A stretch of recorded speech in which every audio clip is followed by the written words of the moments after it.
नमस्कार माझ्या सर्वांना. मी शिवानी. गावाकडच्या स्वादमध्ये आपलं खूप खूप मनापासून स्वागत आहे. तर आज मी तुमच्यासोबत शेअर करत आहे रसगुल्ल्याची रेसिपी. तर त्यासाठी आपल्याला अगोदर चाशणी बनवायची आहे. चाशणी बनवण्यासाठी ज्यामध्ये आपण रसगुल्ले बुडवून ठेवून देतो तो पाक तयार करायचा आहे. त्यासाठी 1 कप साखर आणि 2 कप पाणी घ्यायचं आणि साखर विरघळेल इतपत आपल्याला याला शिजवून घ्यायचं आहे. सोबतच त्यामध्ये मी फक्त फोडून 2 इलायच्या टाकलेल्या आहे. इलायची पावडर वगैरे नाही, फक्त इलायची फोडून टाकायची आहे. आणि जशी एक उकळी आली की गॅस बंद करून याला साईडला ठेवून द्यायचं. नंतर मी यामध्ये 1 लिटर दुधाचा वापर करत आहे. तुम्ही तुमच्या आवडीनुसार 2 लिटर किंवा 1.5 लिटर बनवू शकता. तर मी 1 लिटरची बनवत आहे. तर छानपैकी असं पॅकेटचं दूध घ्यायचं, नाही तर गाईचं दूध घ्यायचं किंवा जे तुमच्याकडे असेल ते घ्यायचं. 1 लिटर घ्यायचं, त्याला गरम करून घ्यायचं आणि फक्त गरम जसं होते एक उकळी आल्यासारखं तेवढंच गरम करून घ्यायचं आहे. जसं गरम झालं की गॅस बंद करून घ्यायचं आणि चमच्याने असं थोडंसं हलकं करून घ्यायचं. सोबतच आत्ता आपल्याला याला दुधाला फाळायचं आहे. त्यासाठी 2 चम्मच मी विनेगर घेतलेलं आहे. सोबतच त्यामध्ये 2 चम्मच पाणी टाकायचं आणि याचं मिश्रण हे घोळ आपल्याला त्या दुधामध्ये टाकायचं आहे. गॅस चालू नाही आहे, गॅस बंदच ठेवलेली आहे मी आणि आपल्याला असंच चमच्याने हलवत थोडंसं दूध ना असंच हलकं म्हणजे थंड केल्यासारखं नाही का करायचं आहे. पूर्ण थंड नाही करायचं आहे. फक्त असं हलकंसं त्याची जी वाफ आहे ना ती थोडी कमी होईल इतपतच आणि थोडं हे मिश्रण त्यामध्ये टाकायचं आहे आणि अशा प्रकारे दूध फाडून घ्यायचं आहे. डायरेक्ट तुम्ही विनेगर वगैरे टाकला ना तर ते असं थोडंसं चिगमसारखं इलॅस्टिकसारखं फाटल्या जाते. आता अशा प्रकारे फाडलं ना तरी बरोबर छानपैकी याचा छेना तयार होऊन जाते. ह्यासाठी आपल्याला याचं पनीर छानपैकी निघालं पाहिजे आणि यासाठी आपल्याला अशा प्रकारे फाडायचं आहे. नंतर दूध फाडून झालेलं आहे, तुम्हाला दिसलंच असेल. तर आपल्याला याला गाळून घ्यायचं आहे. तर त्यासाठी मी छन्नीवर एक कपडा ठेवलेला आहे आणि नंतर जे दूध फाटलेलं आहे त्यावर टाकायचं आहे. टाकल्यानंतर त्याला स्वच्छपणे असं 2-3 दोनक पाण्याने धुवून घ्यायचं. म्हणजे जे पण विनेगरची टेस्ट असेल ना आंबट वगैरे ते पूर्ण निघून जाईल आणि जे थोडंसं खराबसारखं पाणी दिसत होतं तुम्हाला तर ते सुद्धा निघून जाईल. वॉटर म्हणते त्याला. तर ते काढून घ्यायचं आहे सगळं आपल्याला आणि नंतर हलक्या हाताने असं त्याची मूठ तयार करून बघू शकता. ज्या प्रकारे मी तुम्हाला हलक्या हाताने कपड्याला असं पकडलेलं आहे आणि हलक्या हलक्या हातानेच दाबायचं आहे. पूर्णपणे याचं मॉइश्चर वगैरे काढत नाही बसायचं आहे. आणि नंतर याला आपल्याला एखादं भारी सामानाने असं दाबून ठेवून द्यायचं आहे, जेणेकरून एक्स्ट्राचं पाणी असेल थोडंफार ते सगळं निघून जाईल.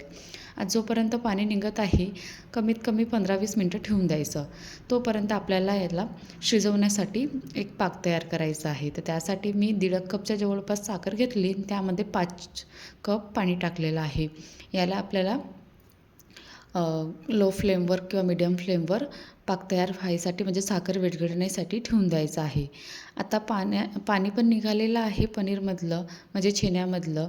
तर त्याला असं पूर्णपणे एकदा पूर्ण हे करून घ्यायचं, तोडून घ्यायचं आणि नंतर जे हाताचं हे असते ना, ज्या प्रकारे तुम्हाला दाखवलेला आहे तळा, त्याच्याने आपल्याला असं याला मसलून घ्यायचं आहे छानपैकी. असं मसलून घ्यायचं आहे कमीत कमी 10-12 मिनटाच्या जवळपास याला असं मसलून घ्यायचं आहे हलक्या हलक्या हातांनी.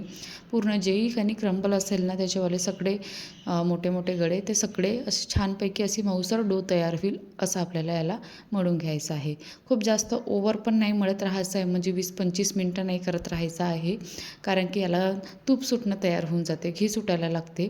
आणि नंतर छानपैकी असं मळून झालं की यामध्ये आपल्याला फक्त 1 टीस्पून आपल्याला मैदा टाकायचा आहे आणि त्यालासुद्धा मिक्स करून घ्यायचं आहे. आता तुम्ही बघू शकता की कोपऱ्याला जे पनीर आहे ते सोडून घेत आहे, असं चिपकत नाही आहे अगोदरपेक्षा.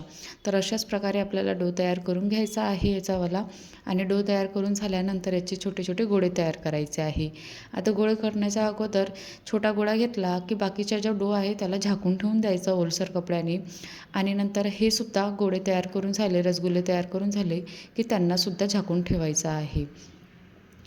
अशा प्रकारे जसे जसे बनवले की तसे आपल्याला याला कपड्याचा खाली म्हणजे ओलसर कपड्याचा खाली असं झाकून ठेवून द्यायचं आणि बनवत राहायचं.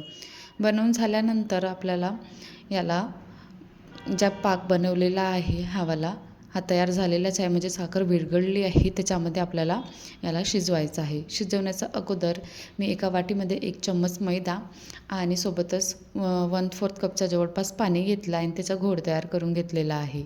त्याचा उपयोग कसा करायचा ते समोर सांगतेच. आता ह्या पाण्याला छानपैकी अशी उकळी येऊ द्यायची, कारण की आपल्याला हाय फ्लेमवर, गॅसची फ्लेम ही हाय ठेवायची आणि हाय फ्लेमवर आपल्याला हे रसगुल्ले ह्या पाकामध्ये टाकायचे आहे.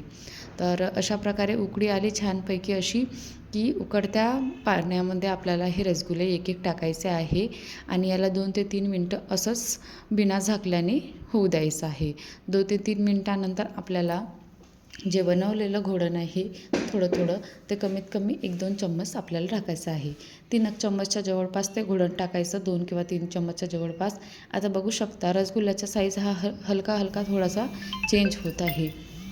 तर आता आपल्याला काय करायचं आहे, जे बनवलेलं घोळ आहे ना ते थोडं थोडं करून 1-2 चम्मच टाकायचं आहे यामध्ये. तर अशा प्रकारे टाकलं की झाकून ठेवून द्यायचं. कमीत कमी 10-12 मिनटं झाकून ठेवायचं आहे आपल्याला. बट तुम्हाला मी दाखवलं की याची वाफ जशी आपण सपोज याला बिना झाकल्याने केलं तर काय होते की वरच्या साईडने रसगुल्ले शिजून जातात, पण खालच्या साईडने शिजून जातात, पण वरची जी साईड आहे ना त्याचीवाली ती तितक्यापर्यंत पाक घुसत नाही आतमध्ये. ह्यासाठी आपल्याला ते मैद्याचा घोळ टाकून याला झाकून कमीत कमी 10 ते 15 मिनटं आपल्याला याला शिजवायचं आहे. आता बघू शकता, म्हणजे ते खालून पण शिजतात आणि वरतून पण शिजतात आणि छानपैकी अशा टम्म फुगून जातात. तुम्ही बघू शकता छानपैकी अशी शिजत आलेली आहे. तर याला मी आणखी 2-3 मिनटं शिजू दिलं आणि नंतर गॅस बंद करून घेतली. गॅस बंद केल्यानंतर लगेच काढायचं नाही. कमीत कमी 5 मिनटाच्या जवळपास याला त्याच पाकामध्ये राहू द्यायचं आणि नंतर थोड्या वेळाने जो आधी बनवलेला पाक होता, चाशणी बनवली होती, त्या पाकामध्ये आपल्याला हे रसगुल्ले टाकून द्यायचे आहे. तर टाकायचे आणि टाकल्यानंतर कमीत कमी अर्धा ते 1 तास किंवा 2 तासच्या जवळपास एखादा तास तरी ठेवायचं आणि त्यानंतरच आपल्याला याला खायचं आहे. लगेच खाता नाही येत, कारण की आतपर्यंत जात नाही. अशा प्रकारे ही रेसिपी तयार झालेली आहे.